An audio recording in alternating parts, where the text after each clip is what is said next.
It's nothing. Just a routine checkup. That's what my parents told the neighbors. That's what they told the church. That's what they told anyone who might have shown up at my door with a casserole and a set of car keys, ready to drive me somewhere I actually needed to go. Then they got on a plane to Hawaii with my sister, and they left me to face stage 4 cancer completely by myself. 28 sessions of radiation. I drove myself to every single one. Same parking spot most mornings, same nurse at the front desk. The chair beside mine sat empty the whole way through, like it was waiting for someone who was never going to walk in. "Just you today?" the nurse asked me the first morning, not unkindly, just filling in a line on a clipboard. I told her yes. She wrote my own name down where the form asked for next of kin, and she didn't make me explain why. "I'm Nora Whitfield. For 11 years I have read insurance files for a living claims, beneficiaries, the fine print nobody else in the room wants to look at closely. I'm good at it because I notice the thing that doesn't add up before anyone else does. Give me a stack of paperwork with one date that's off by a week, buried under 40 pages of nothing, and I will find it before lunch. That's not a boast. It's just the shape of my brain. And it's the same shape my whole family learned to lean on. I have spent my life being the one who notices, the one who handles it, the one who shows up early with a checkbook and never once asks for the favor back. Ask anyone in my family what I'm like, and they will all give you the same word. Steady. They mean it as a compliment. Not one of them has ever once meant it as a question, as in, is she doing okay under there? Nobody asked that. When I finally got sick, some old, stubborn part of me actually believed someone would be the steady one for me for a change, just once. I pictured it more times than I want to admit someone else in that second chair. Someone else holding the clipboard while I closed my eyes for a minute. I waited for that. Nobody came. 3,000 miles away, in a little house that smelled like plumeria. My parents were quietly talking my dying grandmother into signing something, a form. A form I would recognize the second it landed on my own desk months later, because reading forms exactly like it is what I do every single day of my working life. That one piece of paper would end up costing my sister and me something we hadn't even started fighting over yet. Here's the part I still can't quite get over. Even now, by the time the following spring rolled around, I had walked out of that clinic cancer-free. And my very first phone call afterward wasn't to celebrate. It wasn't to my mother either. It was to my lawyer. If you're already sitting with me on this one, do one small thing before I keep going. Like this video, hit subscribe, and tell me down in the comments where you're watching from tonight and what time it is where you are right now. I like knowing who else is awake with me at this hour, carrying their own quiet thing while the rest of the house sleeps around them. Now let me take you back to the beginning, back to the exact place where they first started to slip. Because none of this started with Hawaii, and it didn't start with the diagnosis either, whatever it might look like from the outside. It started 9 years earlier, on an ordinary Tuesday, with a transfer screen on my phone that I could have filled out in my sleep by then. The transfer screen always took 3 taps. Tap to confirm the amount, tap to confirm the account, tap to send. I usually did it on my lunch break, sitting in my car with a sandwich going soft in my lap. $2,150, the first of every month, straight into my parents' mortgage account. My own balance thinned out behind it every single time, like a tide going out and just never quite coming back in. I was 28 when it started. I was 37 the last time I did it. It began small. The way these things always seem to... A bridge loan for my father the year the mill cut his hours. Then my sister Paige needed a car. Then Paige needed a second car because the first one, in her words, just wasn't reliable anymore. Then a tuition shortfall. Then a security deposit. Then a dental bill that arrived at the exact same time as a text that read, "Just until spring, I swear." Spring came and went more than once. It never once found its way back to me. There was a house in the middle of all of it.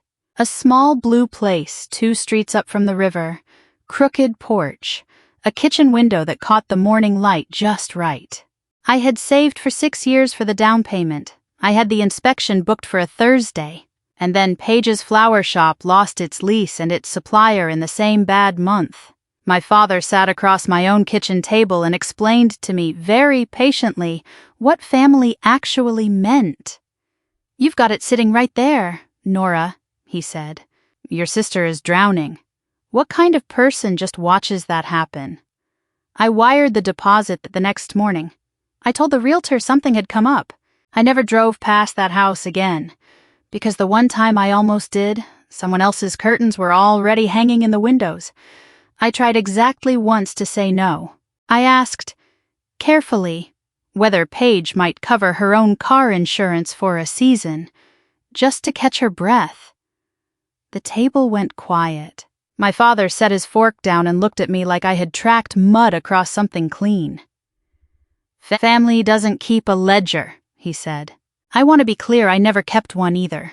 I just kept paying, and I told myself that was love. Right up until I noticed I couldn't remember the last time anyone at that table had asked what I needed. There was one thing I gave up that I never told a single one of them about. I had a checkup scheduled that same spring, the kind you're supposed to keep even when life is loud.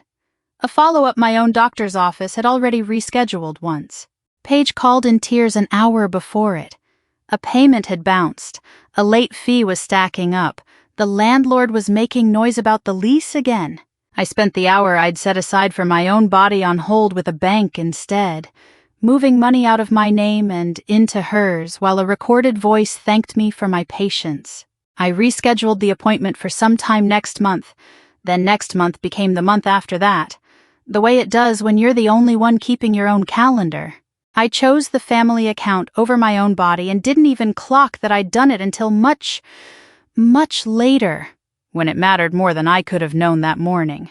The one person who never once asked me for anything was my grandmother.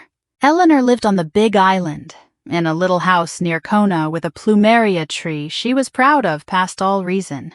Every year on my birthday, a card arrived in her slanted handwriting with a single pressed flower tucked inside.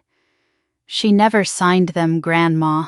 She signed them Honey Girl, a name she'd given me back when I was small and couldn't sit still through a single sermon. She'd leaned down and told me that bees are only busy, never bad. We talked most Sunday nights. She was the only person left who ever asked me the one question nobody else in my family thought to ask. "Are you sleeping enough, honey girl? You sound tired. Take care of yourself for once, will you?" "I'm fine, Grandma," I always told her. "You always say fine," she said once, near the end of that spring. Fine is just a word people use to end a sentence before anyone can ask a second one. After that, she got a little harder to reach. The calls started slipping to voicemail more than they used to, 2 Sundays in a row, then 3. When I finally asked my mother about it, she said Grandma was resting. She said the time difference made things tricky now that she was older. My father had started keeping her phone charged on his own nightstand, handling her calls for her, just to make things easier. He'd passed the messages along. My mother said nobody needed to worry. I believed it, because believing it was easier than the alternative. I had a mortgage payment due on the 1st, a sister to keep afloat, and a body I was already well practiced at ignoring. I didn't think to ask why an 87-year-old woman who could still work a crossword and pen suddenly needed someone else to hold her phone for her. I had no idea, that spring, that this was the exact year I quietly stopped knowing how my grandmother was living. She was 3,000 miles from anyone who might have noticed.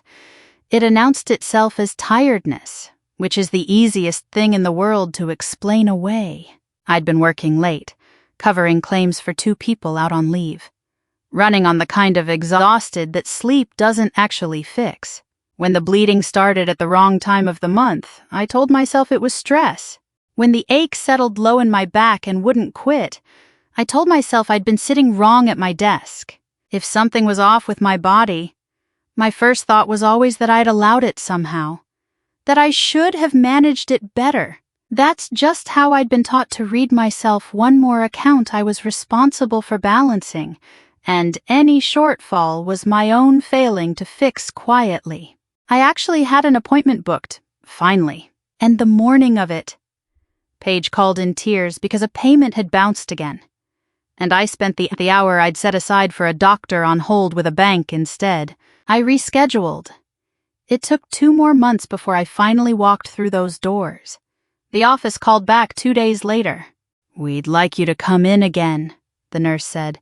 "Soon." I went alone. By then, that part was already a habit. The air conditioning in the exam room was louder than the doctor's voice. I remember that more clearly than almost anything else. The vent ticked somewhere above me, a cold seam of air crossing the back of my neck, growing louder until it felt like the only sound left in the room. "It's cervical," she said. "Stage 4. She kept talking after that. Some part of me, the part that reads files for a living, clicked on and started taking notes, while the rest of me drifted up near the ceiling somewhere. 28 sessions of external radiation, chemotherapy once a week alongside it, internal treatment near the end. She sketched a small diagram on the back of a pamphlet. "You'll want support," she told me gently. "Someone to drive you on the hard days. You shouldn't be doing this part alone." I sat with that word, alone, for a full minute before I could make myself stand up. I remember thinking very clearly that I would need to call someone, and then realizing I had already started making a list in my head of who not to bother first. I called my mother from the parking lot.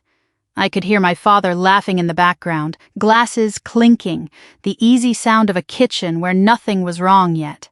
"Mom," I said, "it's cancer, stage 4. I need to tell you what the doctor said." There was a pause. Not the pause of someone absorbing a blow, a shorter one, already doing math. "Well, let's not alarm everyone," she said. I told her I wasn't asking her to alarm anyone. I told her radiation started in 3 weeks, every weekday, and the chemo would knock me flat, and I needed rides on the bad days. Just someone in the room with me. I heard her cover the phone. I heard the muffled shape of a conversation about me that I wasn't part of. 10 feet from her and 3,000 miles from her at the exact same time. "The thing is," she said when she came back, "we've had the Hawaii trip booked forever. Your grandmother's expecting us, honey. You know how she gets when plans change." Paige's voice came on next, bright, too close to the speaker. "It's been planned for months. I already bought the dresses. You'll be fine. You're always fine." My father took the phone. "We can't just cancel Hawaii," he said, in the voice you'd use on a slow child. "It's all booked." I asked, plainly, if even one of them could stay back for the first week, before anyone knew how my body would take the treatment. My mother said they'd see how Grandma was doing once they landed. They never did see. "Family helps family," he used to say. Every single time I opened my wallet for one of them, it was practically a house motto.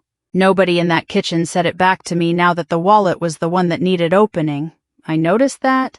I filed it away the way I file everything quietly. Exactly, for later. "It's nothing serious," my mother told me 2 days later, and I understood, somewhere in my chest, that she had stopped speaking to me and started rehearsing. Just a routine checkup. No sense getting everyone worked up over a scare. And that became the official version. The neighbors heard it. The women at church who would have organized meals heard it. Anyone who might have shown up for me heard it first, dressed up as nothing at all. By the second week, I had the drive memorized down to the light where the radio always lost the station. The chemo landed on Mondays. By Wednesday, the metal taste was already climbing the back of my throat around mile 4, announcing the building before I could even see it. I kept a warm bottle of water in the cup holder, a bag I tried hard not to need. A sleeve of crackers waited for the parking lot afterward. For the minutes when standing up felt like a decision I wasn't ready to make yet, the radiation left its own mark lower down. A burn that deepened week over week until sitting became a negotiation. My rings went loose on my fingers. In the mirror one morning, my own collarbone startled me like it belonged to someone else. I kept working through most of it, mainly because work was the one place still running on facts instead of feelings. I'd take a morning session, then sit at my desk by 10 with sunglasses on in the elevator and a peppermint to cover the smell of chemo on my breath. Nobody at the office knew the details. I'd told them it was a long medical thing and left it there. Twice I locked myself in a bathroom stall between meetings until the nausea passed. I ran cold water over my wrists, then walked back out to answer someone else's questions about their late father's paperwork. Then one day, the chair wasn't empty. A nurse named Priya crossed the room without a word, pulled a warmed blanket from the cabinet, and laid it over my shoulders before I'd even finished shaking. She set a piece of ginger candy on the tray by my hand, already unwrapped. "You don't have to talk," she said. "Just keep something down for me." Another morning, a stranger in a knit cap where her hair used to be caught me white-knuckling the armrest, reached over and put her hand flat on top of mine. We never traded a single word. Strangers kept showing up. My family didn't. There was a night near the end of it when I couldn't get warm, and I ended up on the bathroom floor with the tile cold against my cheek. My thumb found my mother's name in my phone and hovered there a long moment. I typed out the news that I'd hit the halfway point, 14 sessions down, and I stared at it before I finally sent it. A thumbs up came back. Nothing else. I watched the screen dim and go dark under my thumb, and I let it. No one was coming. So I finally stopped asking them to.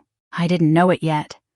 But 3,000 miles away, that same silence of mine was already being handed back to my grandmother as a verdict. My father sat at her kitchen table with her phone still charging in his own room down the hall. He told her more than once that I had simply moved on from the family, that I had my own big career now and no time left over for an old woman with a fruit tree. My mother would nod along beside him, looking genuinely sorry about it, the way you nod along at a funeral for someone you barely knew. Eleanor started saying it back to Malia, the woman who looked after her, like she was trying the sentence on for size before she believed it all the way. "I suppose Honeygirl's just too busy for an old woman now," she'd say, sitting by the window in the late afternoon light. Malia never once knew what to say back to that. As far as she could tell, it wasn't true, and there was no one left in that house to ask. I found out my grandmother had died from a group text. I was on the couch, blanket over my knees, the television off, the room dark except for my phone lighting up my own hands. The message sat there among the others, the exact same size as the others. "Grandma passed Tuesday. Arrangements handled. Dad." I read it 4 times. The words never once rearranged themselves into anything kinder. No call. No, "Are you sitting down?" No, "I know what she meant to you." Just a line sitting between a thread about whose casserole dish was whose and someone complaining about a delayed flight. A week later I found out, secondhand, that there had already been a small service on the island.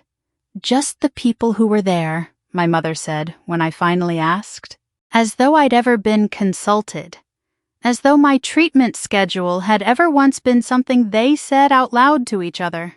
I asked her what my grandmother had been wearing. She said she didn't remember. I didn't ask anything else after that.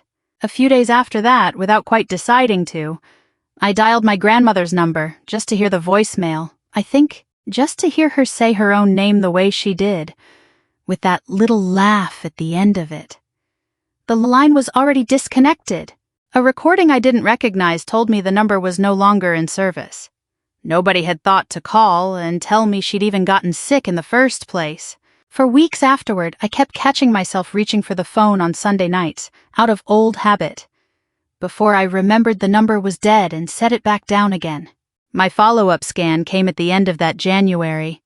I drove myself to that one too. The doctor turned the images toward me, and her face did the thing faces do right before good news, that small unclenching around the eyes. "No evidence of disease," she told me. "You did this. You should be proud. I said thank you. I signed the forms." I sat in my car afterward with the engine off, the cold winter sun coming flat through the windshield. I held the wheel with both hands and didn't go anywhere for a while. I had survived the thing that was supposed to kill me. The one person on Earth who would have called me a fighter and meant it was already 3,000 miles gone. Nobody had told me until it showed up as a footnote next to a casserole dish. Then, in February, the file landed. Our claim system flags anything where a policyholder's last name or address history overlaps with an employee's own record. It's a compliance safeguard, mostly automatic, mostly invisible. It flagged one that week and routed it straight into my queue, the way it routes 40 other files a month. The machine has no idea whose grandmother it's talking about. I opened it the way I open everything, professionally, reading the dates before I let myself read anything else. A death claim, a policy I half remembered from childhood. $740,000. Originally split evenly between her 2 grandchildren. The way she'd set it up years ago when her mind was clear and her hand was steady. Clipped behind the original beneficiary form was a second one, a change of beneficiary form, freshly executed. The share that should have passed to me now passed entirely to Paige. All of it. I read it again, slower, the way I would read it for anyone else's family, because that's the only way I know how to read anything anymore. Every line raised a flag I'd been trained for years to catch. A policy untouched for decades, suddenly amended in the last months of an old woman's life. An agent I'd never heard of, based nowhere near the little house with the plumeria tree. There was no notation anywhere that she'd had her own longtime agent in the room. Nobody independent of the family had so much as glanced at the paperwork before she signed it. On any other file, I would have circled every one of those lines in red and called it a textbook case. I had simply never expected the textbook to be about me. Then I found the date at the bottom of the signature line, and everything else in the room went quiet around it. October 9th. I was mid-radiation. I pulled up my own treatment log without letting myself breathe first, and laid it beside the form on my screen. October 9th sat dead center in both columns, in my own handwriting on one side and a stranger's on the other. 2 documents, one impossible overlap. I sat there a long time before I let myself move again. I did the only thing my training told me to do. I walked it straight to compliance before I let myself feel a single thing about it. Our conflicts officer closed her door with the soft click of a magnetic lock and slid a folder 1 inch toward me, not 1 inch further. "You can't go near this file," she said. "You're a named beneficiary now, and a party to a dispute against a policy we hold. We're walling you off completely. The company would take no position on the merits. They'd hold the funds and let the process decide." "I have to ask," she added, quieter. "Do you want to stay on through this?" I told her I'd take the leave. I wasn't going to sit 20 feet from a vault holding my own grandmother's contested file. Leave meant no paycheck while I fought this, on top of savings already poured into everyone else's emergencies for years. I packed a small box that same afternoon and carried it out past the same glass doors I'd walked through for 11 years, feeling like a visitor in my own building. Renata Cole's office sat above a bakery downtown, the kind of place where the conference table had a permanent ring from decades of coffee cups. She read the original policy. She read the amendment. She tapped a pen against it in a slow, even rhythm. "Walk me through the dates," she said. I did. Who was in the house when she signed my parents and my sister for the whole visit?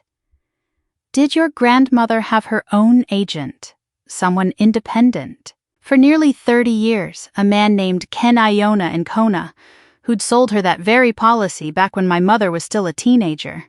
This wasn't his work, I said, and I meant it as a fact, not a guess. Renata nodded slowly. "Undue influence has a fingerprint," she told me. "The same 4 marks. Every time. Someone vulnerable. Someone isolated. Someone dependent on the very people who benefit. And a result that makes no natural sense." She turned the notice over in her hands. Because your company can't just hand your sister that check while there's a live dispute over it. They'll likely file what's called an interpleader.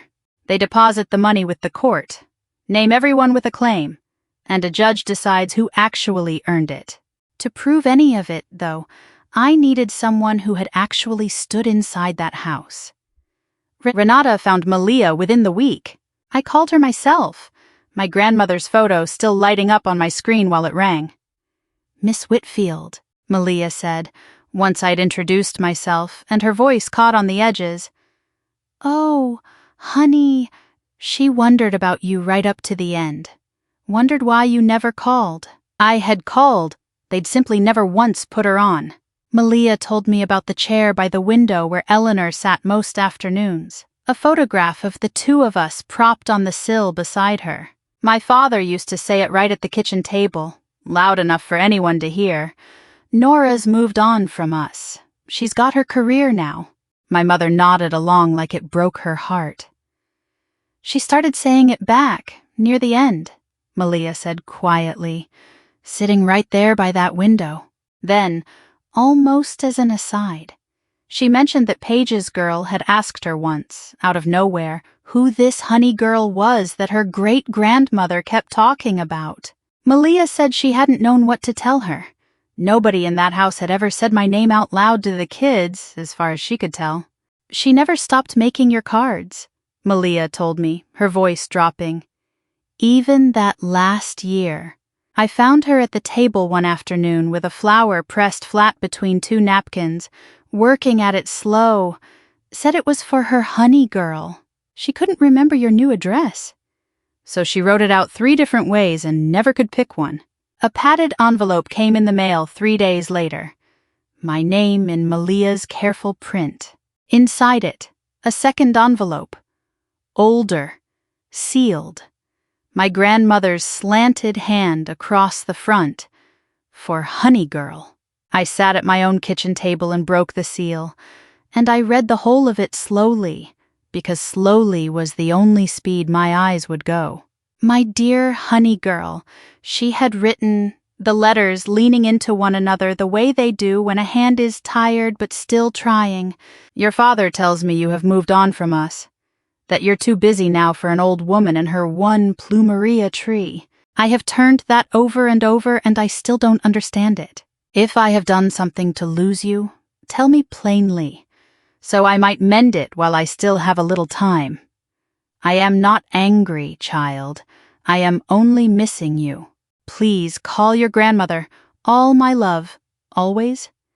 At the very bottom, pressed flat and gone almost to lace, was a single plumeria petal. She had believed every word they told her. Nowhere in it, not one line, was there any sign she had ever known I was sick. They had never told her. I set the letter down flat on the table, and I picked up my phone. And I called Renata Cole. We built it the way Renata built everything, clean, in order, one fact said on top of the next until the shape of it couldn't be argued with. Her conference room started smelling like a printer that had been running all afternoon. "We don't argue feelings in front of a judge," she told me, squaring a stack of paper against the table edge. "We argue facts. The feelings take care of themselves once the facts are right. So we brought facts, and behind every one of them, we clipped its proof. Vulnerable Eleanor's medical records, her decline charted month by month, an 87-year-old woman who could no longer hold a pen steady the morning she signed, isolated alone on the island, hundreds of miles from anyone but the people who stood to gain from her signature. Dependent her rides, her mail, her telephone, every single thread to the outside world running straight through my parents' hands. And the result that made no natural sense, a policy quietly rewritten to erase the granddaughter who'd carried this family for 9 years, in favor of the daughter who had never once carried herself. Getting my own piece of it right carried its own small sting. I had to formally request my radiation records in writing, from the very clinic where I'd sat alone 28 times. A clerk mailed me back a certified log of the worst weeks of my life, stamped and notarized so a stranger could someday hold it up next to a date. Malia flew up on her own dime to swear her statement in front of a notary. Afterward, she held both my hands in the parking lot and told me my grandmother would be proud I hadn't let this lie down. Ken Iona gave a short statement, too, confirming he'd sold Eleanor that policy nearly 30 years earlier, and that nobody had ever once called him about changing it. Vulnerable, isolated, dependent, unnatural result. 4 boxes. We had paper for every single one. And behind every page, a name and a date that wouldn't move no matter how you turned it. There was one thing left that only I could decide. My father texted me that week, out of nowhere, after months of nothing warmer than a thumbs up. "We should talk." He wrote, "Family's family. Whatever's happened." A few minutes later, when I hadn't answered fast enough, I'm hearing things about lawyers, and I don't like it. Don't do something in a temper you'll regret for years. He was fishing, plain and simple. He wanted to know exactly what I had, so he could get out in front of it before anyone official ever heard a single word.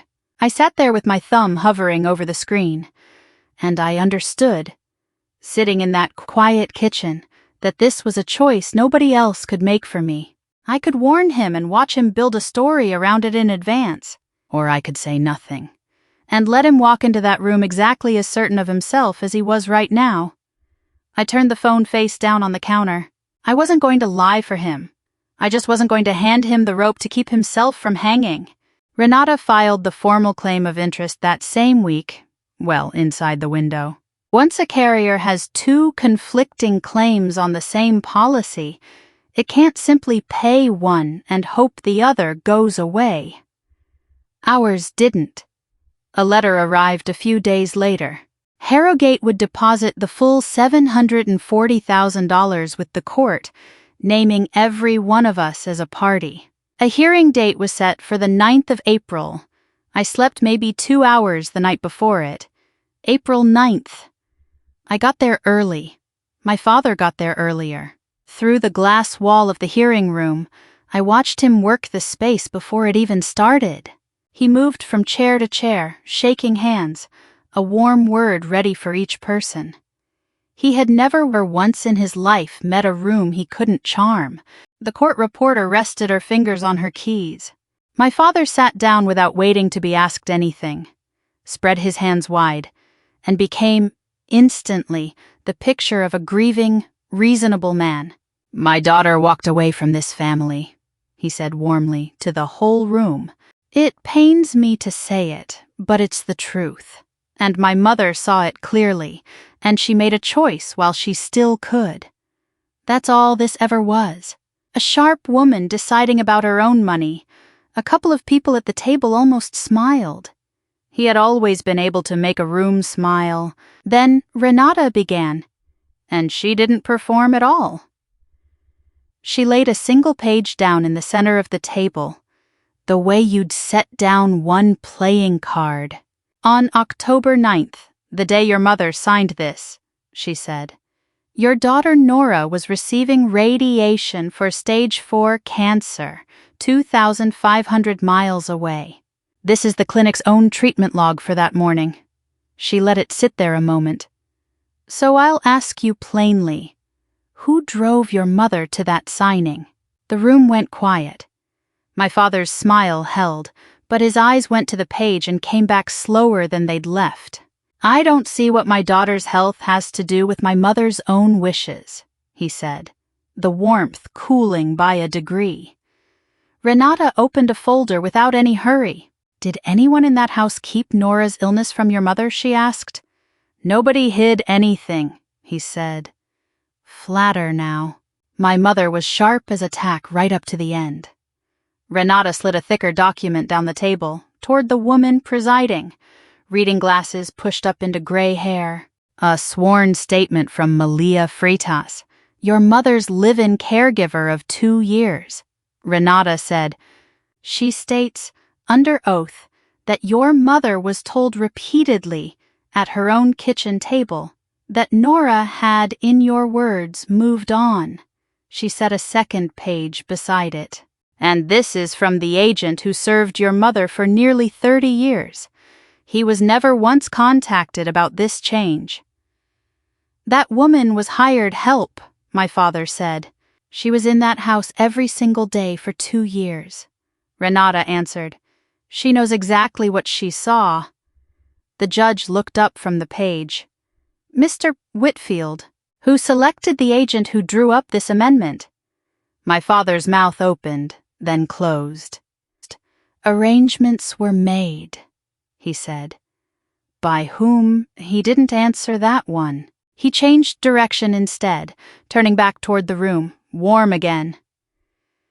Let's be honest about what this really is, he said. My daughter is angry she wasn't left more. That's all this has ever come down to. Renata set down a different stack.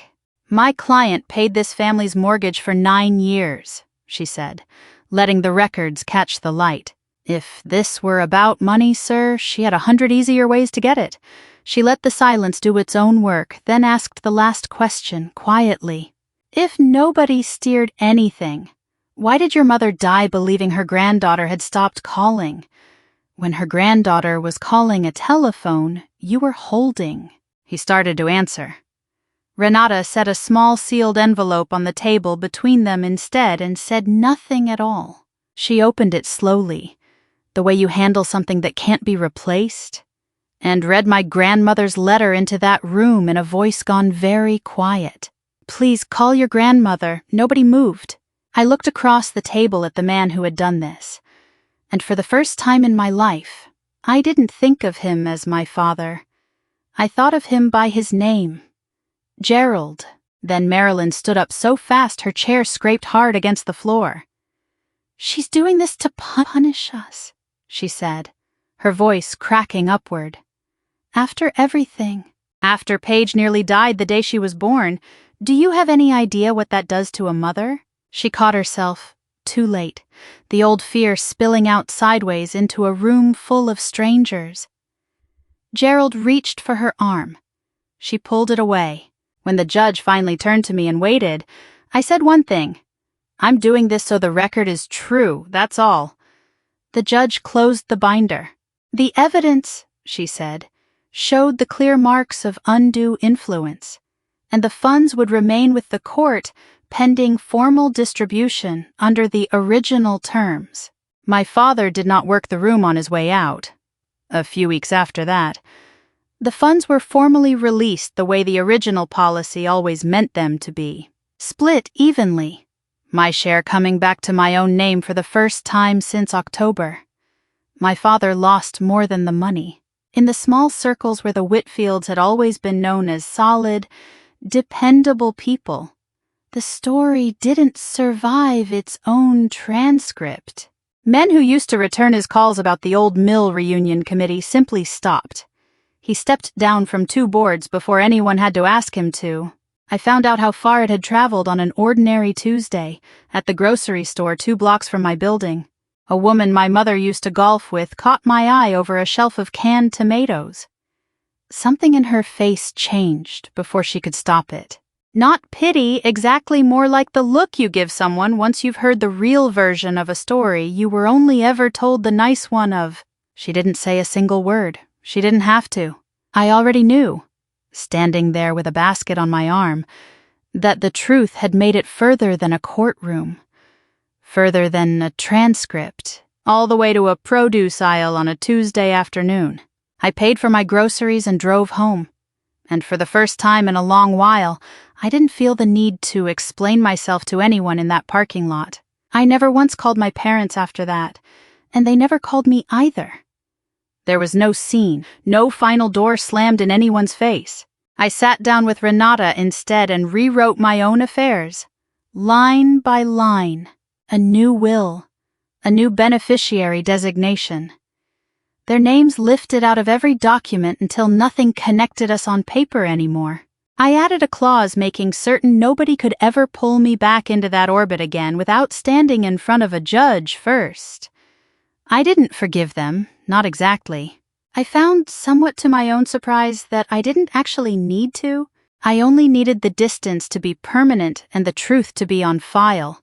And now both of those things were mine, in writing. If you've ever gone quiet because nobody was coming for you, hear me on this one thing. That quiet was never weakness, and it is not the end of your story. Tell me down in the comments about one boundary you're finally keeping for yourself this year, whatever it is. And subscribe so the next person who needs to hear this finds their way here too. A small package arrived from Malia not long after. No note attached at first, just a box wrapped carefully in brown paper. Inside was one last flower card, unfinished. A plumeria petal already pressed flat between two squares of wax paper. My name was started in my grandmother's hand and never quite completed. Tucked underneath it was a single folded note in Malia's own writing. Your niece asked me last week if I still remembered Honey Girl. I told her I did. I told her you were doing just fine. I stood there in my own kitchen holding that unfinished card for a long, long time. It was the same kind of morning light I'd once wanted from a house I never got to buy. Then I set it on the windowsill, propped against the glass, where the sun would catch it every single afternoon. Outside, an elderly woman was making her way slowly up the walk toward my building, a cane in one hand. Nobody beside her. I went down and held the door, and I waited, and I let her go in ahead of me. Honey Girl. The steady one, by choice, this time.